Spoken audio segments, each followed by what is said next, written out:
Hi, I'm Sean Longdo, CEO of OUTFORCE.AI and the host of Growing Pains, a podcast where we help entrepreneurs like me who are growing fast and who have been through this before to learn the changes that come with finance from venture capital and private equity and the professionalism of your operations that come with that.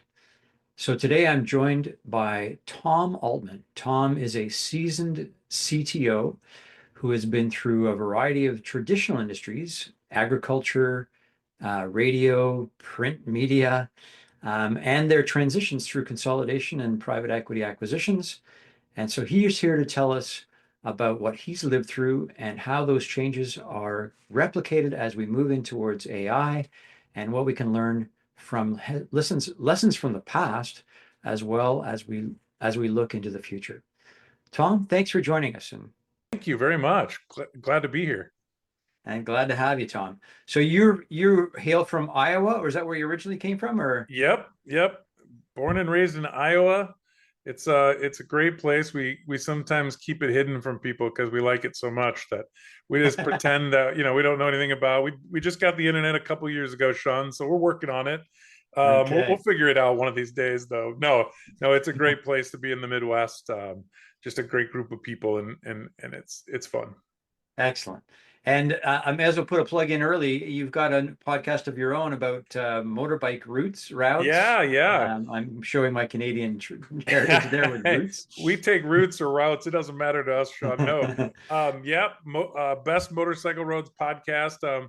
Just kind of our thing is about a bunch of guys that get together and we ride in the summer, and that's kind of our men's therapy that we call it. And we use these motorcycles to kind of keep up with each other and process the world's problems. So That's great. Well, I hope you solve them because there's a few of them around. So Tom, tell me about like a lot of the show is about transitions and you've been through a few. So let's talk up, I guess your earlier part of your career was in radio. yeah. I started life as a radio DJ.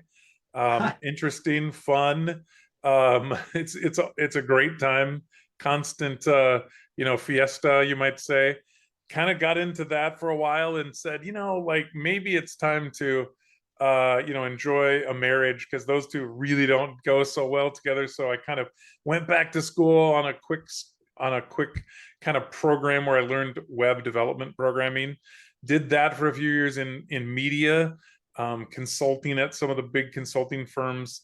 And then I was kind of said, maybe you should be a manager because you're really not that great of a web developer, Tom. So that's kind of what set me into motion and into management, learning more about kind of, leading teams and CTOing and things of that nature.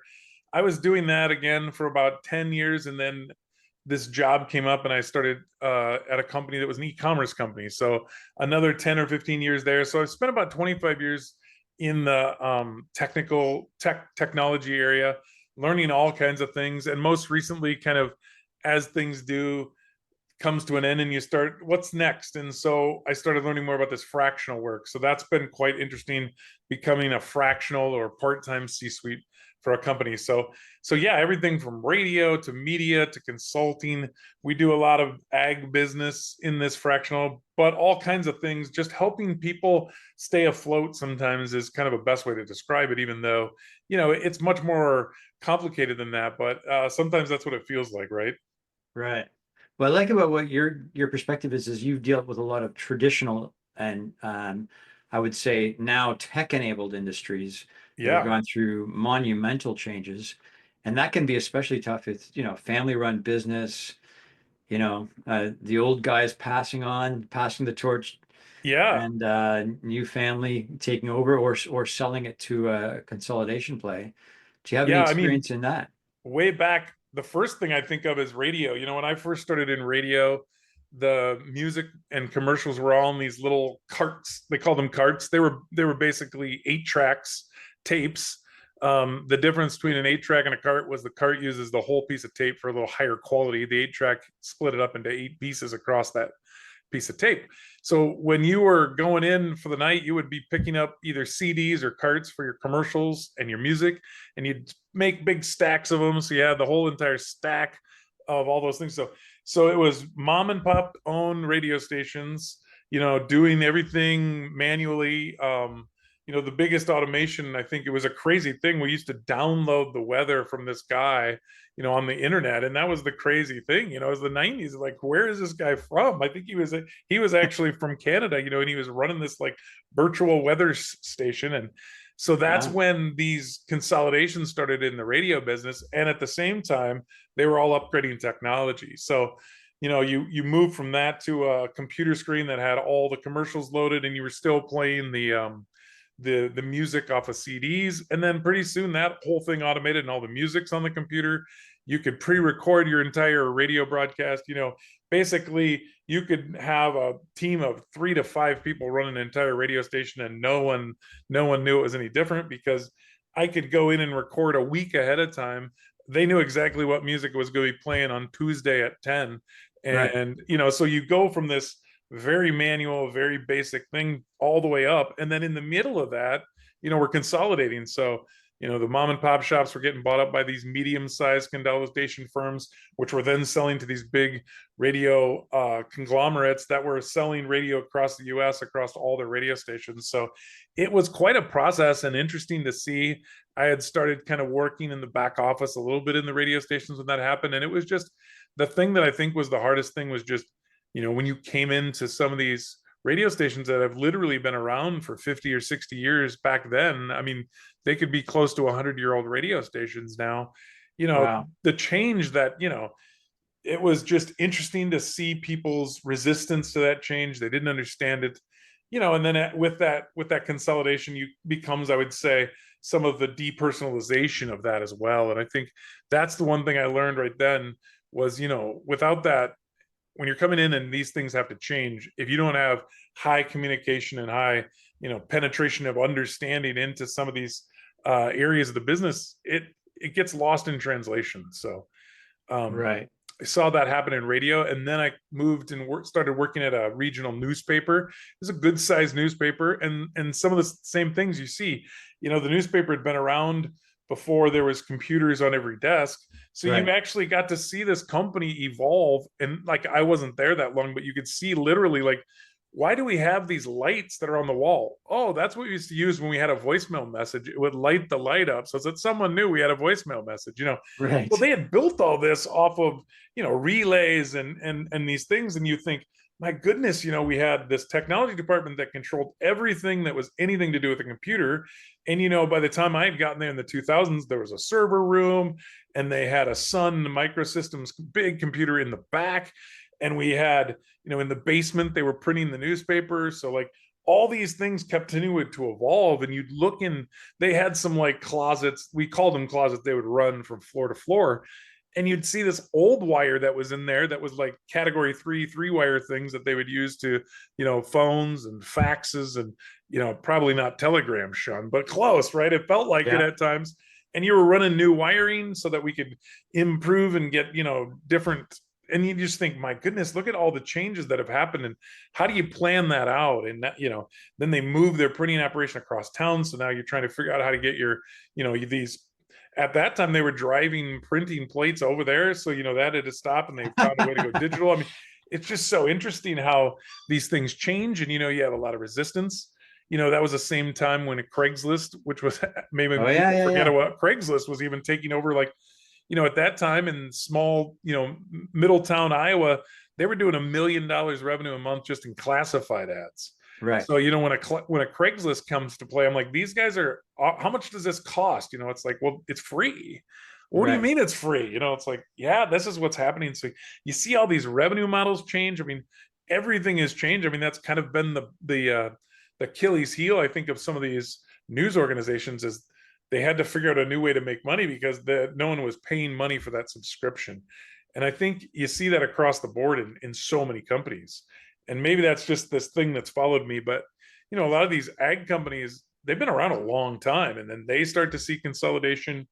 And then, they start to get, ERP systems that they need to run their business, because you can't do it in paper anymore. And they're, Right. they have multiple places, locations. So yeah, it's been a fun and interesting thing, I think. And with, when you compare and contrast those 3 types of businesses, I mean, the communication piece, the really trying to understand what people are doing, standard operating procedures, which is kind of interesting, right? Because then we get into this land of automation and AI, it's really these same exact things again.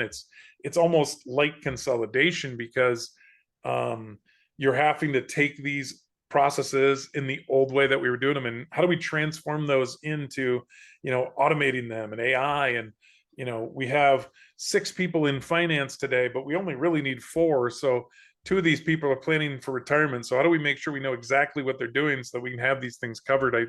These are Right. very common themes, I think, as we look at the way that this is all transitioning. Well, yeah. So let's pick up on that in a second. But I mean, these transitions that you saw from the, I guess, the 90s or 80s Yeah, through till now were, technology didn't move as fast as it is, like literally, every 3 months there's a new version of Claude or Chat, and yeah, it's just a breakout solution to a lot of human operations. The agency of human activity is fast taking over and faster than we ever expected. And so we had like a lot of time to go from a fax machine to email systems, from email systems to cell phone systems and mobile devices. So what are you seeing that's different now? Is there a leapfrogging now, or is it just they're wait and see? What's going on for you? yeah. I would liken it to, like, humans are really bad at understanding, like, judging the weather and exponential growth, right? Because, like, Right. if it's summertime, and 50, we're feeling pretty good about it. But if it's, and exponential growth is really hard for us to imagine. And that's what I mean, you described it perfectly. And we're seeing exponential growth in these things. And I think we resisted, I mean, how many people did we say, well, the internet, this is thing's a fad, right? Like, and I think we're hearing some of the same rumblings, like, how is this AI thing going to work for me? Well, if you hopefully say, how will this work for me? I think you're in a better spot than, I don't think this is going to work for me. So what I see happening is the people that are preparing themselves, or really, I mean, people that have their business running well. If you know how your business works, and it's crazy to say that, but I walk into so many companies and say, can I just see, like, a picture of all the technology things that you have so we can kind of see this map? Yeah, let's go talk to the IT guy. He probably has that, And so I think there's many companies that don't know what they have, and Mm. you need to know what you have. And when you know what you have, you need to know how it does the thing it does. And when you know that, and we know how you do that job to get that thing done, the widget moved off the assembly line, I think you're in such a better place and understanding, which then lends itself to some of these evolutions of AI automation, and just kind of how this is going to play out as we go. Um, I think that's the secret sauce. I think the people that really truly understand their business, and you hate to say it like that, because I think some things just tend to run on autopilot, and maybe we don't know why they're successful. And if you can kind of think about your business, and if you can't really know the pinpoint the reasons why, maybe that's a time to say, hey, let's get a little deep, let's get a little deeper into some of these things and see if we can understand the why of some of these. Yeah, so it's funny that in Canada we had a fiasco with a new payment system at the federal level called Phoenix, and Phoenix never rose. And people weren't getting paid. Some people were getting paid, 4x what their salaries were. It was a total disaster. And speaking to some people on the inside of that, it was simply a automation of bad business processes made faster and exponentially exploded those problems, right? Yes. So, are you in your current work activating more efficient processes before they become automated, or are you automating and then, or is the task, because you're sort of beholden to the organizational demands, Sure. they go, hey, let's get AI to replace this or something like that, and then you find out that their business process is all messed up and that needs Yeah, to I be mean, fixed. that's the base. What I try to do is I say, what do you have? And then which of these interact with each other? And then once we know that, then we say, okay, like, how do we do these things? And so literally writing down those processes or recording them in some way, right? Mhm. So that we can track through it. And then, if it's possible, you say, well, let's go through this manually and see how does this work? And we can draw the lines and say, yeah, kind of see where we're at today, because we all know that there's places for efficiency no matter what we do. Sure.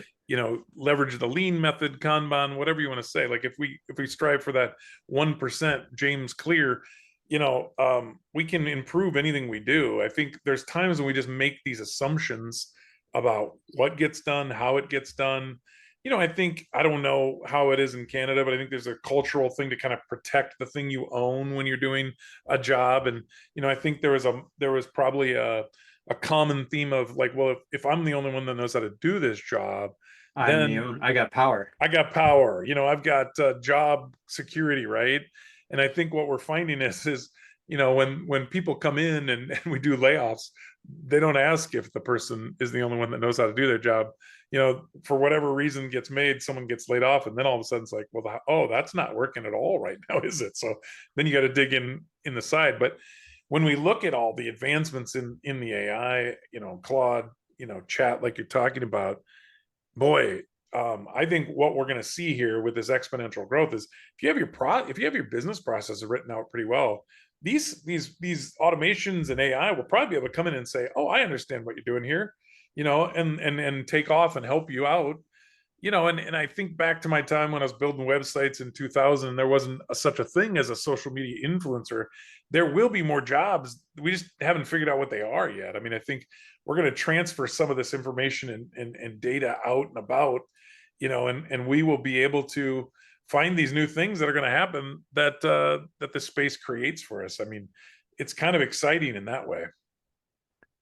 It's so true. And I keep hearing, you know, and I'm using this myself. It's more process over prompt.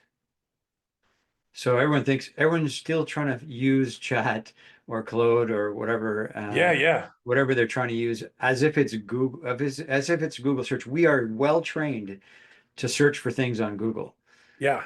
but I actually reverse it. I get Claude to write prompts for me. Yes. Brilliant. Yeah. And then I get chat to look through, because chat will go over the data over the websites with deep research, and then I bring it back to Claude to synthesize. I love it. So and but knowing the process is really helpful in order to emphasize the effectiveness of what each of these prompts are doing. You know, Right? I think one of the things I believe an epidemic in business today is a lack of good managers. I think we've made this mistake somewhere along the line where I don't remember having a great manager when I was younger, and just kind of learned this thing by osmosis or something. But like when I was being managed by better people, it was like, Tom, here's the things I need you to do. Here's the things I need you to do it by, and then here's some more relevant information. Now, do you have what you need to go make this happen? Right. Right. And And here's where you go get the information. I would say yes, and I'll go do it. Right.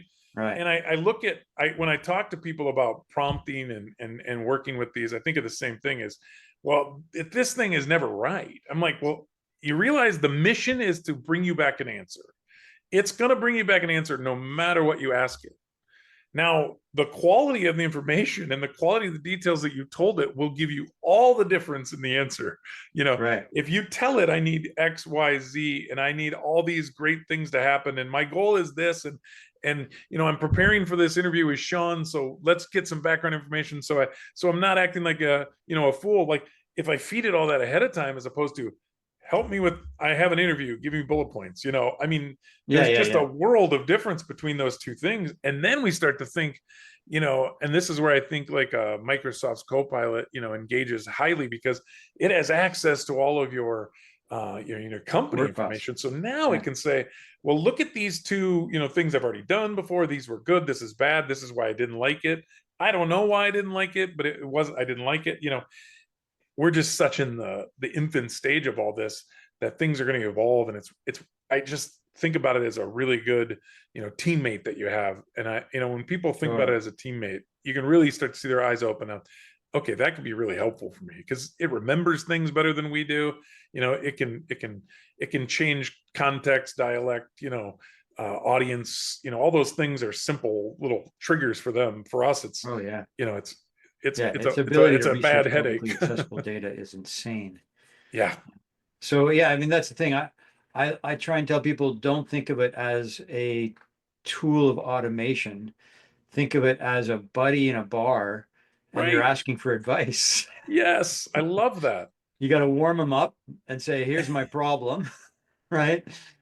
What should I do in this relationship or whatever it is, right? It's just it'll give you great advice and it'll give you a perspective that you don't have because it has way more research capacity.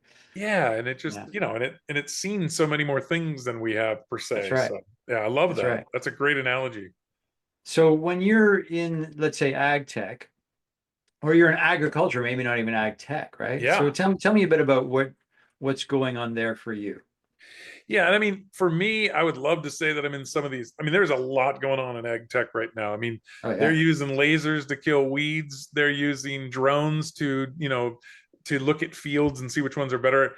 And I know, unfortunately, I know people that are doing that. I'm not the super brains there. I still my kind of my forte is getting back into the back office and making sure that people and your technology foundation is strong and for me, what it is really just trying to translate some of these iterations of evolution of their technology and kind of let's clean that up. Let's fix why do we do it this way? Well, probably because 2 times ago you had to.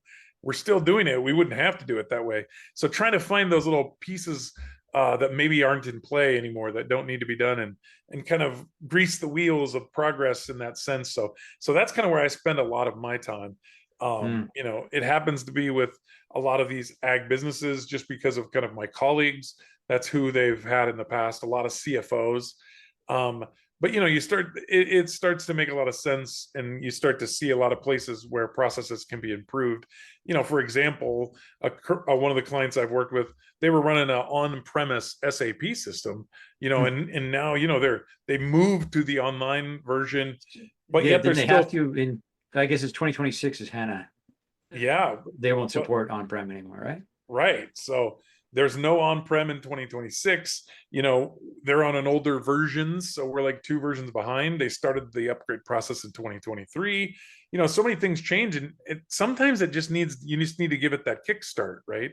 Hmm. Um, because if you miss these windows of time, I mean, it starts costing you more money. I mean, Hmm. on-prem is kind of a tough one, especially with all the cyber threats. You know, I mean, these people can lock up your system quicker than you can even shake a fist at.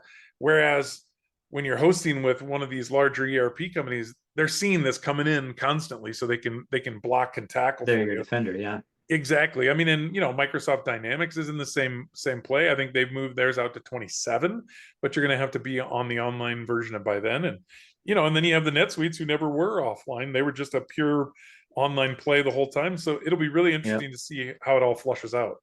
Yeah. Yeah. Yeah. So so these are farming organizations, not and so are you assessing any of these ag techs for them? At times, 'Cause the teams that I've worked for have been more traditional. I mean, I would say, in some of the like agricultural supplying. So there's so many layers, right? Mhm. So I think they would be potentially their customers would be leveraging some of these more technical pieces. If you're Gotcha. thinking drones. So a lot of the companies that I've worked for have been the farmers are customers, right? Right. So it would be more of the farmers are using some of these technologies to get more done. But that's the other thing you see is now you're seeing 2,500-acre farmers that are 2-3 people doing that much farming, whereas that would have taken an army of people, Right. 20-30 years ago. So I think that's the other thing. So you just start to see this. It's consolidation on all fronts, right? I mean, less Right. people are doing as much work, and there's so much data in ag. I mean, every acre, they know the yields, they know their inputs, they know their treatments that they're putting on, and they can go back and lay those things on top of each other. So you're seeing that a lot more too. The two things that's interesting in ag, you're seeing just so much more data flowing in and out. and then analyze it. And then you're just seeing, like I just saw the other day, one of the guys that I've known for a while, he's starting to do like tech support for farmers. Like Hmm. that's his business because these things are so connected. It's just Yeah. wild. I mean, and if they have to have it connected at all times, and sometimes they're adjust. I mean, companies can phone in and work on the tractor from afar, and you know Like it's a unlock Tesla these. car. Yeah, Yeah, it's yeah, yeah. wild. It's wild. That's funny. There's a friend of mine who started a company in Alberta that was data driven. It was called Decisive Farming. And he said, you got to go door to door. And like, that's how you sell in the farming community. And we give all this data and on whether or not they should irrigate, for example. And then their decision as to whether to irrigate or not was looking over the hill and saying, hey, George is starting his irrigation up. We That's should no get it kidding, going. right? Like, They want to be the first one in the field and the first one out of the field, and yeah, yeah, that's yeah. the competition level they run on. But at Now the that same was time, that was yeah, 15 years ago. How yeah. are things changing now? Well, I mean, it's so interesting because now, I mean, if you think of like applications of the chemicals that they use, Mm, they might have a 35, 40 foot boom or bigger. And every 12 to 16 inches, there's an applicator tip. And wow. now it's to the point where they can control every one of those tips individually. Wow. And it's pulling in the data from the yield that it got last year and saying, well, this is a rich place. We don't have to apply as much fertilizer perhaps as we do over here. And over here has been a low point, so let's go ahead and fertilize a little more there. So I mean, Interesting. that's the kind of data relationships that are happening there. And then Right. you've got the companies, the companies that are supplying that equipment. They want that data. They're pulling it in, pulling it back, and in sometimes near real time, they can get a report when they're done. Mm, What I mean, and they're literally doing a topographical. You can look at and see what parts of a given field, are giving you better yields than others. So right. and Right. then you take it into animal production, and it's so interesting. There was a company that I saw a demonstration from not too long ago they made a turkey robot, and Okay. they found that there's always like one turkey that gets picked on by the other turkeys. So they built a Ah. robot, and now that's different enough that all the turkeys pick on it, and then it also will roam around the barn and chase the turkeys, increasing the yields because the turkeys are doing more exercise, they Oh have my better goodness. shape, and at the same time they're not picking on each other quite literally. They're picking on the robot because it's the odd one in the bunch. So Oh my gosh. just interesting things like that, and at the same time they can care for the turkeys better because there's cameras at the turkey level, and then they take these AI, and they can say, this is a good turkey, this turkey's not feeling well, and Wow. and kind of judge the stock at that point. So it's just crazy what can be done. I mean, That is hilarious. yeah. Until AGI steps in and that turkey that's been picked on for so long seeks revenge against all the other turkeys. Yes, yes, that's right. One of the other turkeys will take over the turkey AI, and then who knows what will happen. They'll all fly the coop maybe. That's right. That's right. That's amazing. That's amazing. So how are they like just what's the mindset there? Are they curious and looking, or are they scared? Are they overwhelmed? I What's think what Yeah, I think what you see here, like in this instance, it was somebody that was at a school. Iowa State is a huge school in the center of Iowa. That's a very large sure. ag school, and that's also a very large computer science school. So I think what you see happening is kind of out of necessity. They come to school. They say, I don't really want to move out of Iowa or whatever. So what can I do? What's around me? What are the Right. circumstances? And then then they start to kind of build, right? I mean, they're just mad scientists seeing something, and there's a lot of poultry farming in the area. So I think it was Sure. just one of those things that probably just A plus B equaled turkey robot. So I had probably life experience. I was the computer geek who got picked on in the schoolyard. right, I'm gonna write. I'm gonna write my persona yeah, you into needed the this. virtual Sean to hang out for a while and That's right. give you some tips in the ear, on the latest jokes or something, right? Exactly. So to summarize, it's really your recommendation to all these organizations as AI is coming in is to map the business processes so that you can adapt them for AI. And boy, there's going to be a lot of people available to work on a farm come down the road. Yeah, well, there's not as many people in Iowa either, Sean. We're No, lacking. you'll get everyone from New York City and they used to work at Amazon or something like that. True. That's a good point. Yeah, exactly. I mean, know thyself, take audit of your business, get your business running like a machine. And the beauty of when you do that is you understand your business better.